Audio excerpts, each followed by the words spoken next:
वापस दिल्ली में आते हैं क्योंकि आप अध्यक्ष उस वक्त बने और आपके नेतृत्व में 2019 का चुनाव लड़ा गया, 303 सीटें आईं। लेकिन फिर ये फैसला कि अब आप गृह मंत्री बन जाइए, ये पीएम का फैसला था, पार्टी का होता है। पार्टी मगर का मंत्री कौन बनेगा उसमें प्रधानमंत्री जी का मुख्य से रहता है, उनका प्रेरोगेटिव है। हुँ। और फिर उसके बाद से जितने बड़े ये फैसले थे, वो सब फैसले लेने का मतलब ऐसा था क्या कि इस बार हमें बहुत अच्छी मेजॉरिटी मिली है, अपने दम पर 303 है, तो जो हमेशा से बीजेपी के मैनिफेस्टो में रहते थे, वो सारे काम एक के बाद और उसी दौरान ट्रिपल तलाक कानून वाल भी आया। तो ये फैसला था क्या नहीं आप दोनों देखिए, का? ये सारे काम कभी ना कभी होने थे। श्यामा प्रसाद मुखर्जी जब अध्यक्ष थे तब से सारा हमारा एजेंडा था। अडवाणी जी अध्यक्ष थे तब से हमने राम जन्मभूमि का पालमपुर अपने हिमाचल में राष्ट्रीय कार्यकारिणी में प्रस्ताव किया थे। कोई गोपनीय चीज नहीं थी। अनुकूल समय आया, मोदी जैसा नेता मिला जो अड़िग है, समस्याओं का समाधान कर सकता है, लड़ सकता है, कंट्रोवर्सी झेल सकता है, तो पार्टी ने तय किया था, वो मोदी जी ने कर दिखाया और बहुत अच्छे तरीके से। आज जिस समस्याओं को लेकर, जिस हमारे वादों को लेकर देश में विपक्ष और मुख्यत्वे कांग्रेस पार्टी और उनके साथी ये कहते थे, ये होगा तो खून की नदियां बह जाएगी, ये होगा तो दंगे हो जाएंगे, ये होगा तो माइनॉरिटी ये कर, सारा हो गया, कुछ नहीं हुआ है। इतना नेगेटिव कैंपेन चलाया था, सारे के सारे लोग एक्सपोज हो चुके हैं आज। पर जब ऐसी बात होती थी तो आप लोगों को भी ये रिस्क फैक्टर इन तो करते ही होंगे कि हो सकता है इसके खिलाफ लोग उतरें, तो पीएम इस पे क्या कहते हैं? देखिए, प्रधानमंत्री जी ने हमेशा कहा है जो वादा है वो पूरा करना चाहिए और इसके कारण जो समस्याएं होती है उसका समाधान करना पड़ेगा, इसको इससे जूझना पड़ेगा। मोदी सरकार के 11 साल में आपकी नजर में और करीब से, चूंकि आप काम कर रहे थे, सबसे चैलेंजिंग टाइम कब आया और कैसे उसको फेस किया? मुझे लगता है कोविड प्रबंधन वो सबसे वो सबसे चैलेंजिंग समस्या थी। उस वक्त देश भर के, दुनिया भर के पंडितों को लगता था कि भारत जैसा देश कोविड का मुकाबला कैसे करेगा, क्योंकि हम सब जानते थे उस वक्त हमारी स्वास्थ्य इंफ्रास्ट्रक्चर अभी इतना अच्छा नहीं हुआ था। कोविड के बाद में मोदी जी ने कॉन्सेंट्रेट करके उसमें आमूलचूल परिवर्तन करा है, परंतु स्वास्थ्य इंफ्रास्ट्रक्चर हमारा इतना अच्छा नहीं था, सब लोग ऐसा मानते थे। मगर कोविड होने के बाद, सब समाप्त होने के बाद सब कहने पड़े सबसे अच्छा प्रबंधन भारत ने किया। और इसकी मेन बात यह है नेतृत्व की क्वालिटी। दुनिया भर में कोविड प्रबंधन, कोविड के खिलाफ की लड़ाई सिर्फ सरकारें लड़ी। यहाँ केंद्र सरकार, राज्य सरकार, म्यूनिसिपल कॉरपोरेशन, जिला पंचायत और 140 करोड़ नागरिक साथ में मिलकर ये लड़ाई लड़े और इसी के कारण सफल हुए।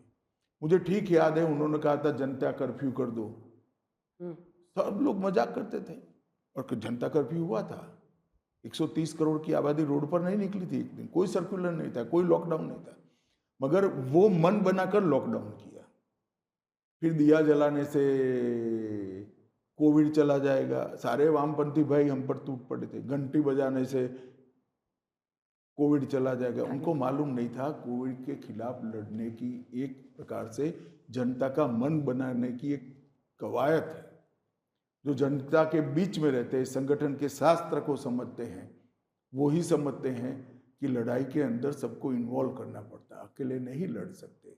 और मोदी जी ने बहुत अच्छे तरीके से ये किया। एक बार उन्होंने सारे डॉक्टर, सारे सीएपीएफ के लोग, सारे पुलिस के जवान जो ड्यूटी करते करते मरे थे, उनके सम्मान में भी कार्यक्रम किया और देश भर की जनता ने इसको किया। तो एक प्रकार से बहुत बड़ी उपलब्धि थी। सबसे पहले रस्सी बनाने के लिए, मतलब अपना वैक्सीन बनाने के लिए कमेटी गठित कर दी, रिसर्च करने वालों को लगाया। भारत सबसे पहले रस्सी बनाने वाले 2-3 देशों में एक था। और फिर चैलेंज था कि 130 करोड़ लोगों को कैसे रस्सी पहुंचाना, रस्सी मतलब वैक्सीन देकर फिर उसको सर्टिफिकेट देना, टेक्नोलॉजी का उपयोग कर कर सभी को वैक्सीन भी दिया और उसका सर्टिफिकेट भी मोबाइल पर भेज दिया। अमेरिका जैसे देश में भी सर्टिफिकेट लेने में 1.5 महीना लग गया था और हमारे यहाँ वैक्सीन होते ही सर्टिफिकेट मिल जाता था। और सब जगह वॉलेंटियर्स लगे थे, सब जगह सरकार के लोग लगे थे, सब जगह सभी दलों के लोग लगे थे। कम से कम 35 से ज़्यादा वीडियो कॉन्फ्रेंस करी थी मुख्यमंत्रियों के साथ, राज्यपालों के साथ, कर्मचारियों के साथ। तो ये जो लड़ाई है, और दूसरे चरण का जब कोविड का लहर आया तब मुझे बरोबर याद है देश में ऑक्सीजन की कमी हो गई थी। हमारी उत्पादन करने की जितनी क्षमता थी इससे 9 गुना रिक्वायरमेंट हो गई थी। मोदी जी ने दिन रात कर ऑक्सीजन की कमी के साथ पूरी सरकार, पूरी राज्य सरकारें, इंडस्ट्रीज, सब लोग लड़े। दुनिया भर से कई प्रकार के ऑक्सीजन को भरने के सिलेंडर्स रातों रात इंपोर्ट किए गए, सेना को लगाई गई, ट्रेन के अंदर रातों रात इसके डिब्बे बनाए गए, अलग लाइन चली, और ये सारा परिवर्तन आपको कुछ घंटों में करना होता था और एकदम सुचारू रूप से करा। तो क्राइसिस मैनेजमेंट पूरी दुनिया में अगर किसी को सीखना है तो भारत का कोविड प्रबंधन और मोदी का नेतृत्व सीखना पड़ेगा, सब स्टडी करना पड़ेगा। और कोई ऐसा अच्छा अनुभव जो मतलब, जैसे ये तो सबसे चुनौतीपूर्ण, चैलेंजिंग था, इससे अच्छा क्या अनुभव हो सकता है? करोड़ों लोगों की जान बच गई, करोड़ों लोगों की जान बची। कई बार मुझे याद है कि एम्स से गांव, देश के छोटे से छोटे गांव में टेलीफोनिक कंसल्टेशन एक्सपर्ट्स करते थे।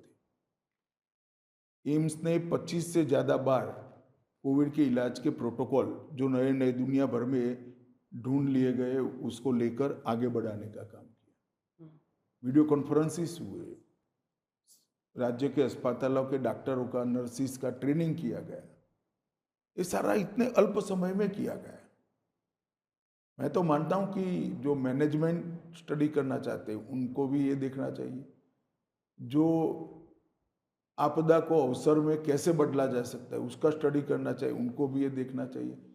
और जनता और सरकार और सभी दल, राजनीतिक दल, कोई राजनीतिक मतभेद के बगैर कैसे एक साथ काम करते हैं इसका स्टडी करना है तो भी ये देखना।